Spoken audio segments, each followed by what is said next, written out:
What is up, everybody? So today's video is going to be my top 20 most wanted sets of fall/summer of 2020. It's a bit hard to figure out exactly what these sets are in. I just did this if it's June 1st release and onward, so no earlier than June 1st, but it could be any later than June 1st. And sets that we officially know, so Diagon Alley would probably be number one, but it hasn't had official set pictures, so I won't talk about it. And of course, this takes a lot of inspiration from Just Too Good, so big shout out to him. This is just my list. So yeah, let's start with number 20. Here we have the Star Wars Advent Calendar. I'm not a huge fan of the Advent Calendars. I used to be until I took a look back and I realized they're all pretty bad, but this one is actually really good. It has two exclusive, Christmas themed characters or holiday themed. Then you get, I won't spoil who's in it, but I like every single minifigure but one, and the one I don't like is just because it's not unique. I like the figure itself, but it's just not unique. So you get 9. Technically, if you want to say literal minifigures, you get 7, but you get you do get 9. Actually, you kind of get 10. Yeah, you get a lot of stuff here. So there's a lot in this Advent Calendar, a lot of good things, exclusive things. So I think it's the first really good Star Wars Advent Calendar. At our 19th spot here, I have the Falcon and Black Widow blister pack. Now the Black Widow is an exclusive, but that doesn't change that she is an incredible Black Widow minifigure. But the big thing here is the Falcon minifigure.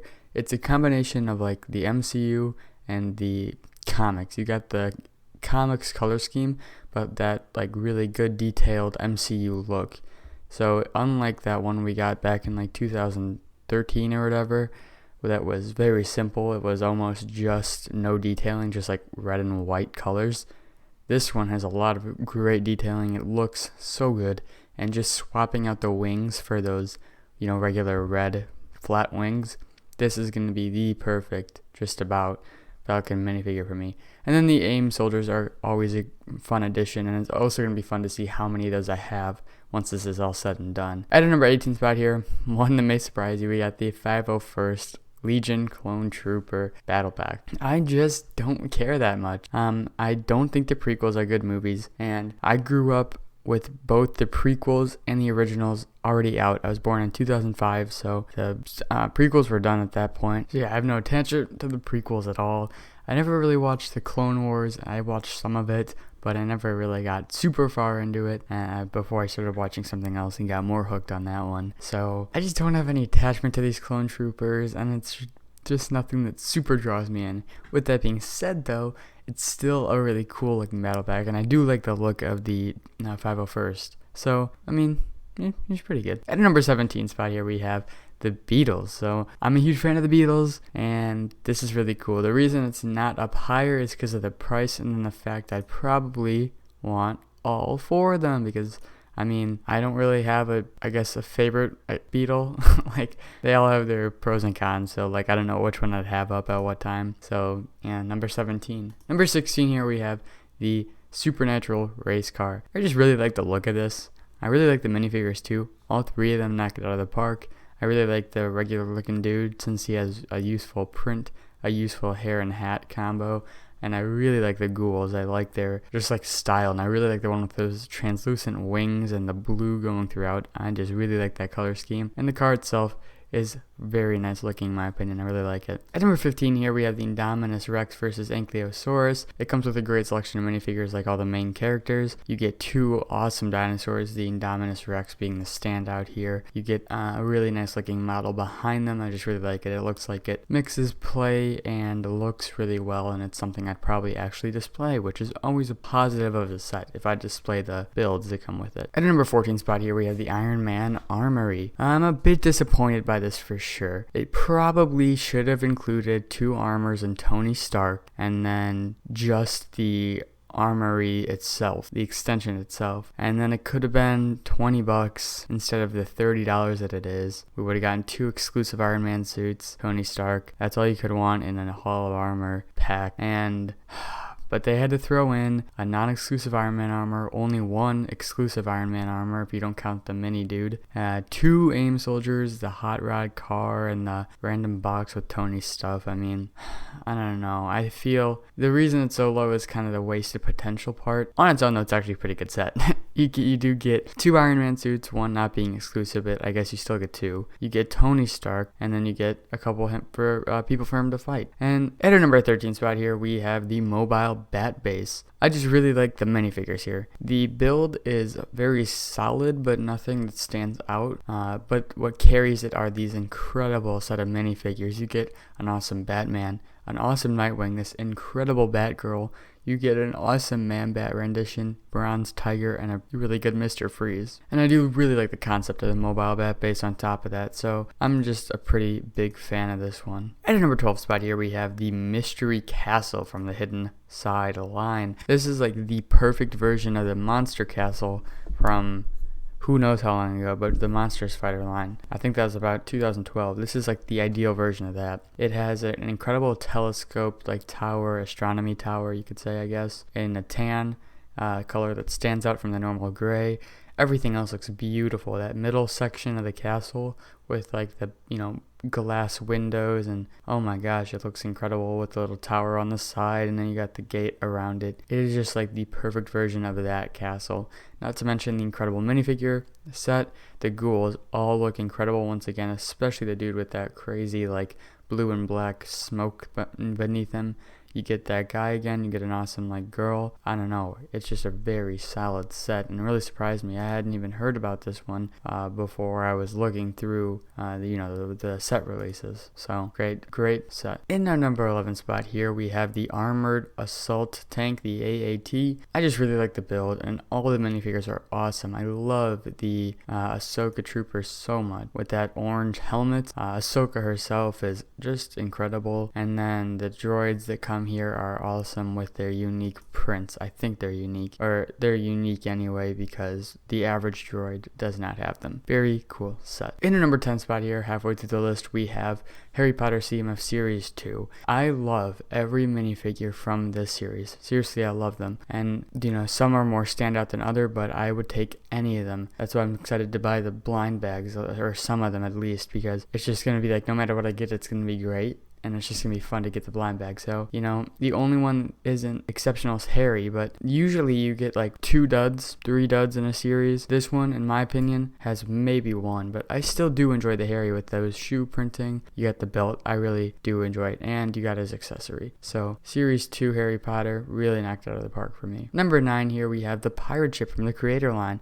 Another one that really surprised me. I didn't even know this was coming out, and then I was going through and I saw it, and I just really like it. I really like the look of the pirate ship. Now, minifigures aren't much, but they're cool. But the big thing is that pirate ship. It looks so great. The color scheme, I love it. The brown, gold, and red. The sails being brick built is always a plus. I really do enjoy that. And I don't really have much to say. And it's also 3-in-1. And I seriously love the house that you can make, or like, whatever you call it, seaside house. And I'm a pretty big fan of the like Skull Island type thing. I don't know, I really enjoy this set. Number 8 here, we have the Forbidden Forest Umbridge's Encounter.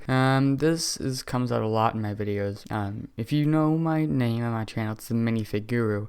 So when a set at $30 pretty much comes with 6 minifigures, it's going to top the list. Umbridge is incredible. Harry and Hermione are great. The centaurs are just stunning. And then you also get the, I think it's a troll, right? I just watched the movies. It's sad I can't remember. But yeah, you get this troll type person. And oh my gosh, it's just great. And I love that character, by the way. Like the end with, what happens in the end with it, and throughout the movie, it's just, oh my gosh, I really like this set. Number 7, we have the Venomosaurus Ambush. The only bad part about this set for me is the Spider-Man trike, or whatever you want to call that. It looks dumb, and it's there just because it needs to be for kids. Everything else is incredible. Let's start with the small things, like the incredible little egg build. I don't know why that's so cool, but it is. You also have the great Venom, and you have a great Spider-Man. Stand out here being Spider-Ham and Iron Spider, both stunning minifigures, and Spider-Ham, who would have thought we would have gotten him. Also, the Venomosaurus build is so cool, and one that I'm definitely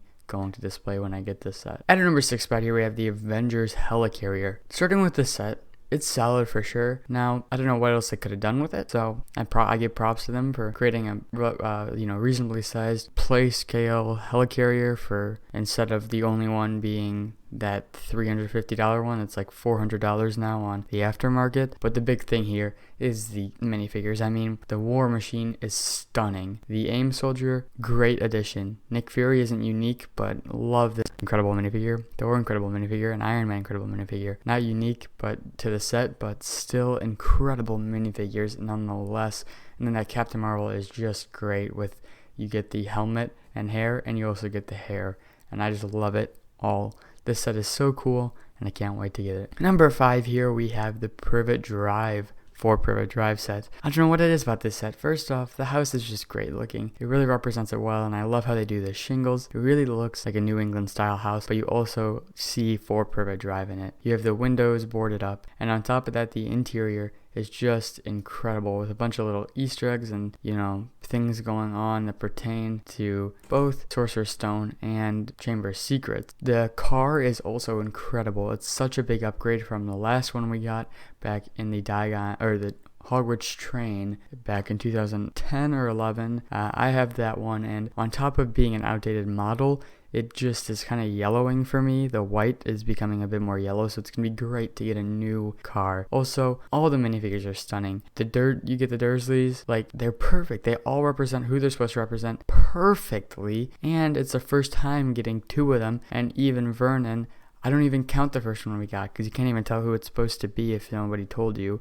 You get 2 owls, an incredible Dobby, and you get Harry and Ron, and I really like those outfits. My gosh, I just love this set. At our number 4 spot, here we have the Razor Crest. Perfect model. It represents the Razor Crest itself just about perfectly. I mean, you could go for a UCS and then you'd probably be able to do it perfectly, but for a play scale, it doesn't get better. It does not get better. And then the minifigures are stunning. The Mandalorian will never not be my favorite armored kind of, Stormtrooper clone, whatever type character. I think he's better than Boba Fett in terms of looks. I don't know. I just really like the gray and, small cape. It's great. I also really enjoy Carl Weathers' character. Forget his name, but that's a great minifigure too.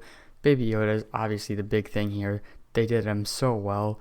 And, I was wondering how they were going to bring him to life, and they did it perfectly. And then IG-11 is so cool to get, and then we also get a great Scout Trooper. At our number 3 spot here, we have the Attack on the Barrow. It's just such a big improvement from the old Attack on the Barrow set, which I also own. And just like side by side and looking at them, it's, oh my gosh, I don't know how they did it. But, you have the leaning part, that's great. In terms of just looks, it has a better color scheme and building techniques. The interior is much more packed with details and stuff because, that's kind of how their house is. So it represents that really well. The minifigures are also like one of the big things here. You get Bellatrix, which granted isn't a great Bellatrix, but still you get her. Fenris Wolf, I think, and he's just incredible. You get Ron, Harry, and Ginny, all incredible minifigures. You get Molly and Arthur, all stunning. And then the best one here is going to be Nymphadora Tox for me. The printing is incredible, brings to life this minifigure incredible, and it's our first time getting her, so how can she not be my favorite from this set? Overall, Attack on the Barrow is one of the coolest looking sets I've seen in a long time, and it is one of my most anticipated. Number 2 spot here, we have the Avengers Tower Battle. I think it's such a big improvement from the 2015, and the fact that I can say that is crazy because when I first saw it, I thought, I'm not going to buy this. I'm just going to buy some of the minifigures separately because, the tower sucks. But now I like it even more, and I think it's a pretty big step up. First off, it's much taller, which is such a big plus. Second off, the interior is packed with much more detail and many cool things. And Easter eggs to the movies and probably some stuff to the games when we finally get to see what's up with that. It's just awesome. And the minifigures are stunning, from Hot Rod to Blue Steel. Both of those are incredible. I gotta love the Iron Man suit and Black Widow, of course. You get 2 AIM soldiers and then an incredible Red Skull variant. Also, you get the Infinity Gauntlet, which, what? Overall, it's just such an incredible set. I want it so bad, and I can't wait to buy it. At our number 1 spot is gonna be the Hogwarts Astronomy Tower. You have to know that whenever this is a set being released, it's gonna be my number 1 spot. These things are incredible to me. Now this one's probably the worst one we've gotten, that's because of one thing. The green. Oh my gosh, why did they bring back the green? They were doing so good. It's easy to replace. There's only, I think, 16 parts that are in green. But still, I mean, it's kind of annoying that I have to do this. But yes, I'm going to be replacing the green parts with gray, and all will be well. So, but just with that aside, it has some incredible building techniques. Some of the best we've seen, actually. With that little part that's like sticking out of the side of the astronomy tower itself, that looks incredible. Some of the techniques they use on that tower look great. And then I love the look of it too, like with like the flat thing with like that circle window. I don't know. This is just probably objectively my favorite looking building, but I think they did kind of mess up with that green. But again, that's really easy to replace, so I'm really excited to pick up this set. Not to mention the incredible set of minifigures. We finally get Lavender Brown. We get Slughorn for the first time, other than that Bricktober pack, which is kind of really expensive now, and there's really no point. And so yeah, we finally we're getting Slughorn in this set. All the other minifigures have great variants, and I enjoy each of them more than the last, but then I enjoy the last more than one next. Point is, I really love all these minifigures, Neville and Draco being standouts for me. So yeah, that's my list, everybody. I hope you enjoyed, and yeah, I'll see you guys in the next one. Bye.